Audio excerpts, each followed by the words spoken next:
ভাই না আপনার সম্মান আমরা আপনারা দেখেন একতরফা কাউন্সিল মানি না অবৈধ কাউন্সিল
বিতর্কিত কাউন্সিল আওয়ামী লীগের চামড়া আওয়ামী লীগের দালালেরা বিতর্কিত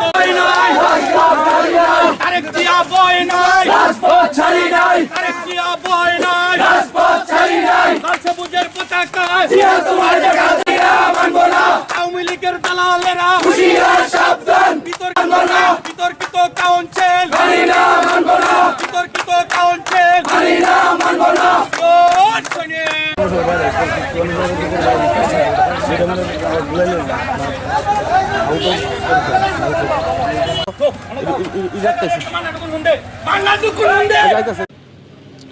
গত 2 দিন আগে তারা আমরা বাঞ্ছারামপুরের 95% লোক আমরা এই কাউন্সিলের বিরুদ্ধে, আমরা যারা নির্যাতিত নিপীড়িত আমরা সকলে এই কাউন্সিলের বিরুদ্ধে যখন আমরা প্রতিবাদ করেছি, আমরা 20-30 হাজার লোক নিয়ে আমরা যখন প্রতিবাদ করেছি, তখন একটি ভবন থেকে তারা চোরাগুপ্ত হামলা চালায় আমাদের উপরে, আমাদের 50 জনের উপরে, আমাদের মাথা ফেটে যায়। তারপর বিভিন্ন বাঞ্ছারামপুরে 127টি গ্রাম আছে, 127টি গ্রামে তখন জাগ্রত হয়ে যায়, প্রতিবাদ শুরু করে। তখন এই জাগ্রতের কারণে প্রশাসন 144 ধারা জারি করে। এই জারি করার পরে যে জায়গায় স্থানে সমাবেশ কথা ছিল সেই জায়গায় তারা সমাবেশ না করে এখন গুপ্তচরের মতো তাদের একটি ঘরের মধ্যে তারা এই কাউন্সিল দিতে চাচ্ছে। আমরা জায়গায় জায়গায় আমরা সেই প্রতিবাদ গড়ে তুলছি, আমরা এই কাউন্সিল বন্ধ দিব যে কোনো মূল্যে। আমি বাঞ্ছারামপুরের সাবেক পৌর যুব দলের সাধারণ সম্পাদক, বর্তমান পৌর যুব দলের আমি আহ্বায়ক। আমরা বারবার জেল খেটেছি, নির্যাতনের শিকার হয়েছে আওয়ামী লীগের। আমরা সকলে আছি এই, সে তার বাড়ি বাঞ্ছারামপুরে না, তার বাড়ি হোমনা।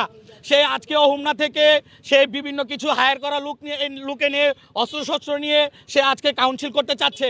এটি একটি রাত্রের 12টার পরে তারা এই ধরনের একটি সিচুয়েশন করেছে। আর তারা এখন আমরা খবর পেয়েছি তারা নাকি অস্ত্র নিয়ে দাঁড়িয়ে আছে। কিন্তু তারা যতই অবৈধ অস্ত্র নিয়ে দাঁড়িয়ে থাকুক, আমরা এই কাউন্সিল প্রতিবাদ করবো ইনশাল্লাহ। কেন্দ্রকে অবগত মানে খালেক সাহেবের পক্ষ থেকে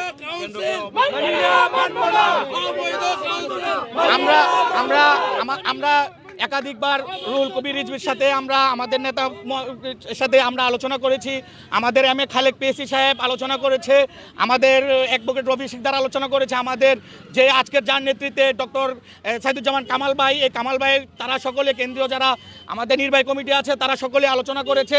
তারা আমাদেরকে আশ্বাস করেছিল যে ঠিক আছে আমরা পরবর্তীতে তোমাদের সাথে আলোচনা করে আমাদের নেতাদের সাথে আলোচনা করে তারা কাউন্সিল দিবে।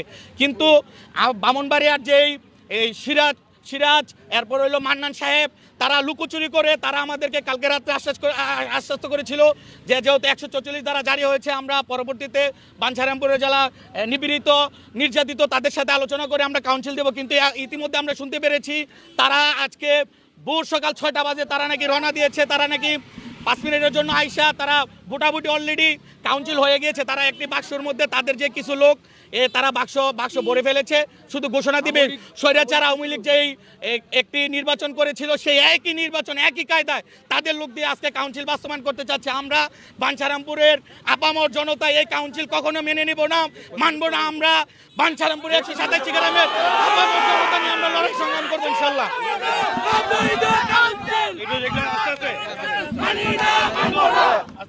আমরা সিরাজ ভাইয়ের কথা বলি।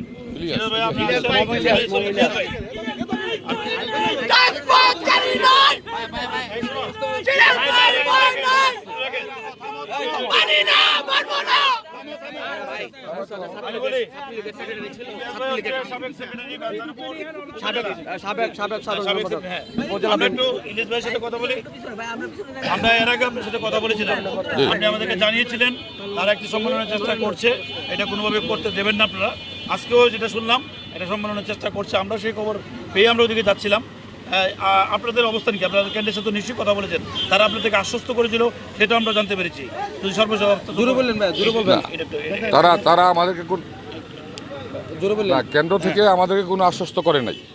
মানে আমরা কালকে সেনাবাহিনীর সাথে মিটিং ছিল, সেনাবাহিনী বলেছে যে আমরা যদি আপনারা সমঝোতা না যেতে পারেন তাহলে আমরা 144 দিয়ে দিব। তো 144 দিছে, 144-এর মধ্যে তারা ওখানে করতে পারে নাই। তারা এখন এক গ্রামে ওর বাড়িতে নিয়ে গেছে, মানে পলাশের বাড়িতে, পলাশের নানির বাড়িতে নিয়ে গেছে। আমাদের বক্তব্য হলো, আমার মতো আমি 2001 সালে বিএনপির সাধারণ সম্পাদক ছিলাম নির্বাচিত, তখন থেকে কোনো সব কমিটিতে আমি ছিলাম, বর্তমান আহ্বায়ক কমিটিতে আমি আছি, এবং আমার মতো 18 জন আহ্বায়ক কমিটির মেম্বার কাউকে ভোটার কাউন্সিলর করে নাই, এবং আমাদের মতো 450 নেতা কাউকে ওরা কাউন্সিলর করে নাই। এবং তারা আওয়ামী লীগের লোকজনকে, আমার কাছে প্রমাণ আছে, আপনারা প্রমাণ চাইলে আমি দিয়ে দেব, তারা আওয়ামী লীগের লোকদেরকে এখানে কাউন্সিলর বানাইছে। প্রতি ইউনিয়নে 71 সদস্য বিশিষ্ট ওরা কমিটি করেছে। এই কমিটির মধ্যে 30 থেকে 35 জন আছে যাদের কোনো এরা গাইবি, কোনো নাম নাই ওরা, বাপের নাম ঠিক নাই, মার নাম ঠিক নাই, গ্রামের নাম ঠিক নাই, কিছুই নাই ওদের। আর যেই মুসা সদস্য সচিব যাকে বানাইছিল সে কত আওয়ামী লীগ, সে আওয়ামী লীগের সাধারণ সম্পাদক ফাইট দিছে, সে কখনো বিএনপি করে নাই, দানের শীষে সে কখনো ভোট দেয় নাই। আমাদের পরবর্তী কর্মসূচি আমরা প্রতিহত করব। আমরা ওদের সম্মেলন ওখানে আমরা আসতেছি, আমরা এটা প্রতিহত করব। আমি মোহাম্মদ ইলিয়াস, সাবেক সাধারণ সম্পাদক, বাঞ্ছারামপুর উপজেলা বিএনপি।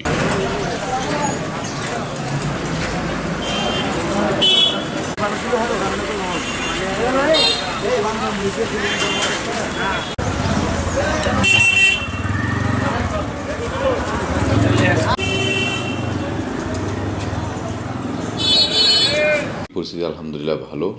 আপনারা জানেন যে প্রশাসন ইতিমধ্যেই 144 ধারা জারি করছে। আমরা 144 ধারা বাস্তবায়ন করার জন্য অলরেডি প্রশাসন, সেনাবাহিনী এবং পুলিশ যৌথ টহল করেছি। আপনারা নিশ্চয়ই দেখেছেন সরজমিনে পৌরসভার নিরাপত্তা ব্যবস্থা ভালো। আশা করি এখানে কোনো সমস্যা হবে না ইনশাআল্লাহ। আচ্ছা, ওই এলাকার সমস্যা যেটা হয়েছিল এর ঘটনায় কোনো মামলা হয়েছে?